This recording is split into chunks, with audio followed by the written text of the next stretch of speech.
I celebrate Diwali, and I also believe that God and I are one, that there is no separation between us. Consciousness is all that there is. And this confuses people. In my online sessions, the first thing the client notices is that there is a photograph of Neem Karoli Baba behind me. As the session progresses, they see what looks like a contradiction. I am a non dualist, yet it seems I have an altar of traditional religious iconography. But wait. You are a non dualist. Aren't you supposed to just meditate and do sadhana? Not have all these photographs and iconography. It makes no sense. But you do rituals, you do prayers. They expect someone who talks about oneness to reject all forms, all rituals, who sits in an empty room with blank walls. I get it. I used to feel the same way. But when you're rigid in your beliefs, you reject everything except what you think you've figured out. What you've got clarity about, that's the biblical truth for you. But as you go down deeper into the rabbit hole, you realize there is more. There is more to understand than what your mind wants to grasp. We all want the questions we have in our mind answered. We want the mystery to be solved, but it's not that simple. I used to think that if you believe in something, you had to reject everything else which stood in opposition of that. I thought people with different beliefs were somehow less than me. They had a lower or form of understanding, a lower form of spiritual understanding, a lower form of understanding of everything. That is before I understood what non duality meant. With the understanding of oneness, there is no rejection, there is only acceptance. A question came up recently in one of the sessions that if you're a non dualist, why do you celebrate Diwali? Well, let me share my perspective. For me, the deepest understanding of oneness means not rejecting anything, it means understanding them.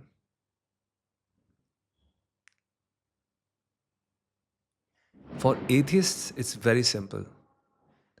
There is no God, it's only science. Done, dusted. But if you were raised in a religious framework, you probably learned that God is sitting somewhere up in the sky, watching everything you do, passing judgment based on very strict laws, like a bookkeeper with a ledger, tracking what you accepted, what you are following, clear boundaries between you and God. But non duality says you are consciousness itself. You are universe itself. You are God itself. You're not a piece of it. You're not created by it. You are it. You are experiencing itself through the illusion of separation. But if that is true, then why do we worship? Isn't that an ego trip? You're worshipping your own self? If there is no separation, why would you bow down to your own self? This question I got stuck with till I understood. Non duality, it does not mean rejecting everything. To understand it, why don't we think like this? See, Adi Shankaracharya, the person who founded Advait Vedanta, he taught that the highest philosophy of non duality, the Brahman, the ultimate reality, your Atma, your true self, are one and the same, not similar, the same. Yet, this same Shankaracharya wrote the most beautiful devotional hymns. He wrote about Shiva, Vishnu, the Divine Mother. Was he confused? Was he contradicting himself?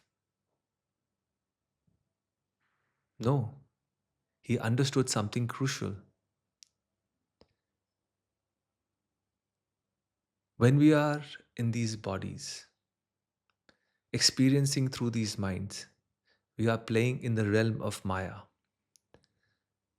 the cosmic illusion. Yes, ultimately you are consciousness. But right now, you are experiencing yourself as a wave, even though you are the ocean. So when you worship, you're not bowing to something outside of you.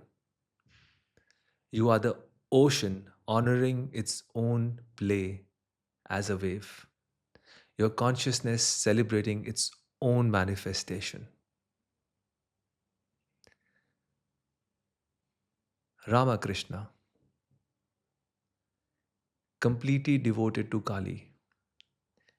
He would weep for her, he would dance for her, he would go into ecstatic states calling her name. But the same Ramakrishna would slip into samadhi, into complete non dual awareness, where he was everything. He was asked, how can you worship when you know you are that? He said, I like the taste of sugar. I don't want to become sugar.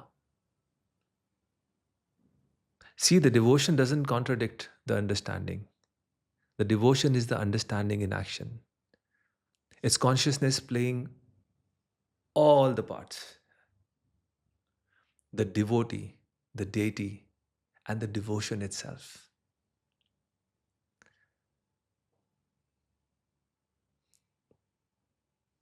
So, Diwali,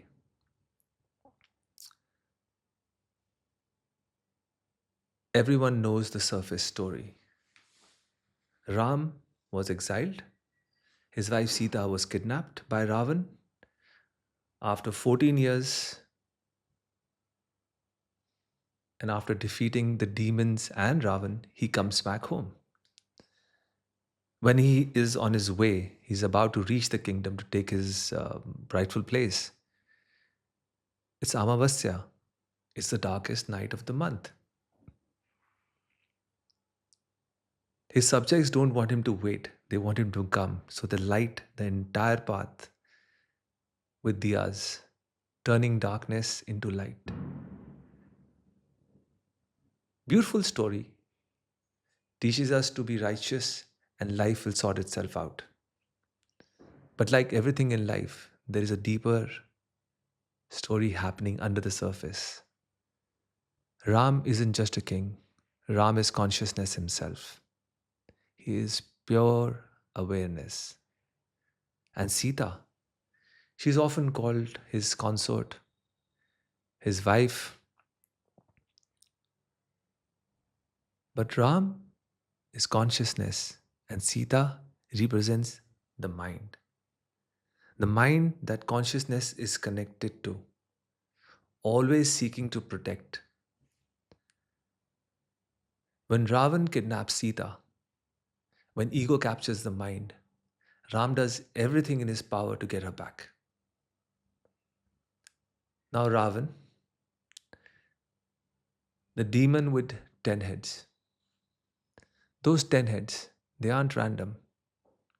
They are symbolic representation of the 10 negative qualities that humanity must overcome.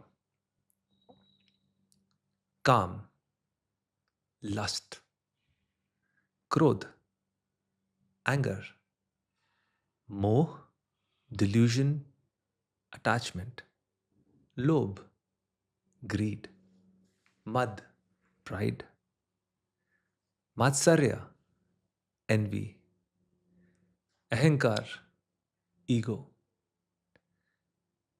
Then there is chit, the wandering will, manas, the restless mind,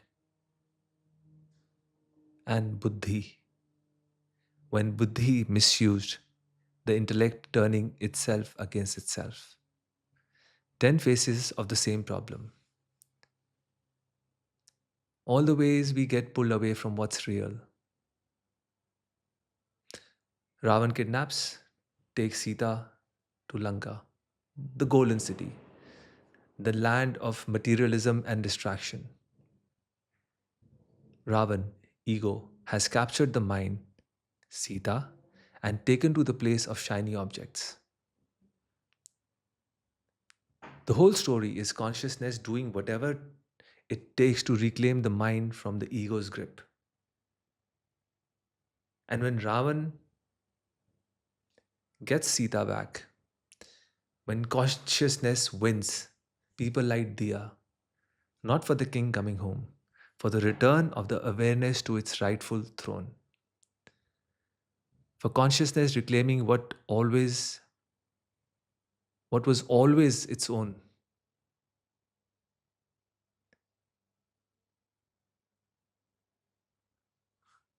You might be thinking, nice history lesson, nice symbolism, but there's something else happening here, isn't it? You can feel it. You know it deep inside. So let's talk about that. Diwali happens on Amavasya, the new moon. The sky is absolutely dark, completely dark. In terms of energy, lunar energy governs our emotions. Our emotions, in turn, govern our subtle body. On Amavasya, that energy is at its absolute lowest. So, what do we do on this night? We don't accept the darkness. We gather, we light diyas, we sing, we celebrate, we invoke. When I pray to a deity, I'm not praying to some mystical being floating up somewhere in the sky. I'm invoking the attributes that the deity represents. I'm pulling that energy that are which are depleted from my body. I'm invoking the energies I desire in my life. When I invoke Ganesha, I'm not calling to a elephant-headed god. I'm invoking innocence, the ability to remove obstacles, the childlike quality that can see through complexity. When I invoke Shiva, I'm invoking pure consciousness, awareness, freedom from the clutches of Maya and from illusion. When I'm invoking, Devi, when I'm invoking Shakti, I'm calling in the attributes of creativity, of creation itself, the wisdom that goes beyond the masculine, that what's in front of my face is all that exists, the masculine way of seeing things. When I invoke Lakshmi, yes, it's money, it's abundance, but that's not the energy. We are calling for the flow of life force itself. This is energy work. So, on the night when our energetic reserves are at their lowest, we consciously call in what we need. We restore ourselves together. That's what these rituals are: technology for working with energy.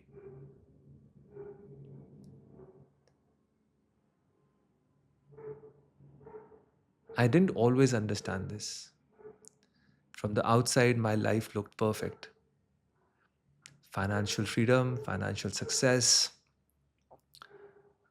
picture perfect family, beautiful vacations to expensive locations. Everything that up till that point in my life, I was taught this is what I wanted. But inside, I was completely disconnected. My consciousness was separated from my mind. I was going through the motions. I was performing my part. I was not living it. I had achieved everything that I was supposed to achieve, and I felt nothing. I felt empty, like I was watching someone else's life through a screen. Through that confusion, I started exploring my own consciousness. I began rejecting the impulses of my mind. Every thought, every desire, every pattern the mind threw at me, I started questioning. I refused to follow it. Then I then I found the book Who Am I by Ramana Maharishi. That question became my practice. Who am I? Am I this successful person? Or am I not this person? Am I the one with the perfect life? Am I the achiever? You get the drift. I kept going through and through with these thoughts. But by rejecting what my mind was telling me, by not believing in the stories it told me, I started to see what was behind it. And I found Kashmiri Shaivism. And everything changed. Kashmiri Shaivism doesn't say the world is illusion. It is something you need to escape. It says the universe is self-consciousness celebrating itself, playing. It's recognizing itself through all the infinite forms. And I understood. All that external perfection, all that achievement, all those goals, all those desires, they weren't wrong. But I had been living from the mind's impulses, not the consciousness. Disconnection wasn't because life is meaningless. The disconnection was because I was following the mind instead of following the awareness behind it. And these forms, these rituals, these celebrations, I had rejected as superstition. They're not obstacles to understanding, they are consciousness playing with itself. Once I saw that, I started seeing the pattern everywhere.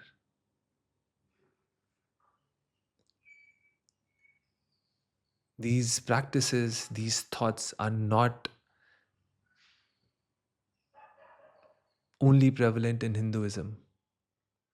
When I started looking, I saw the pattern everywhere, gathering in darkness, making light together. The winter solstice, the darkest solar day in the northern hemisphere. What do people do? What are the rituals they have? They gather, they feast, they make bonfires, they celebrate. Even Christmas, the early church placed it right at the time of winter solstice, the birth of the sun and the rebirth of the sun. Diwali, the darkest lunar night, solstice celebrations on the darkest solar night. You see the connection? When natural light is gone, humans make their own. When energy is depleted, we restore it. And we do it together. We've always known this. Our bodies know it. Our soul knows it. When darkest night haunts us, we become the light. Not metaphorically, literally, energetically.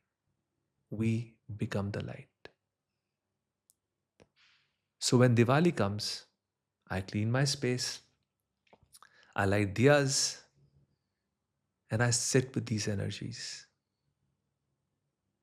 I work with Ganesh Bhagwan, because there are always obstacles to clear.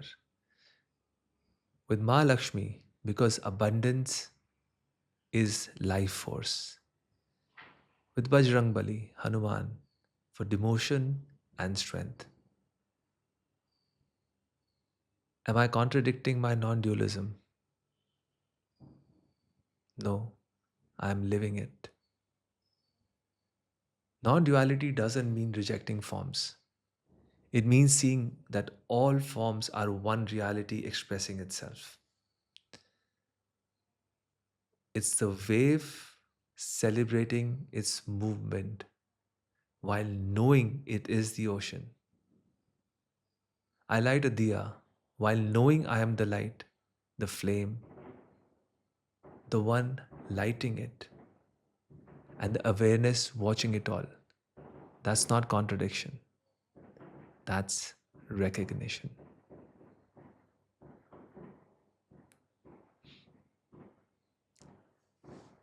When I light a diya this Diwali, I'm not lighting it for a God separate from me. I'm lighting it as recognition. I'm lighting it as recognition, as remembering. I am the darkness that needs light. I am the light pushing back darkness. I am the one holding the match. And I am what watches all of it happen. That is why I celebrate Diwali. Not because tradition says so, not because I have to, but because I understand that when energy is low, when darkness feels complete, we can choose. We can gather, we can light, we can remember what we are. The forms, the rituals, the celebrations, they are not obstacles to your understanding, they are expressions of it. Once you see that, everything becomes a celebration, everything becomes worship, everything becomes recognition of what you've always been. And maybe that's what we are really doing here, remembering together.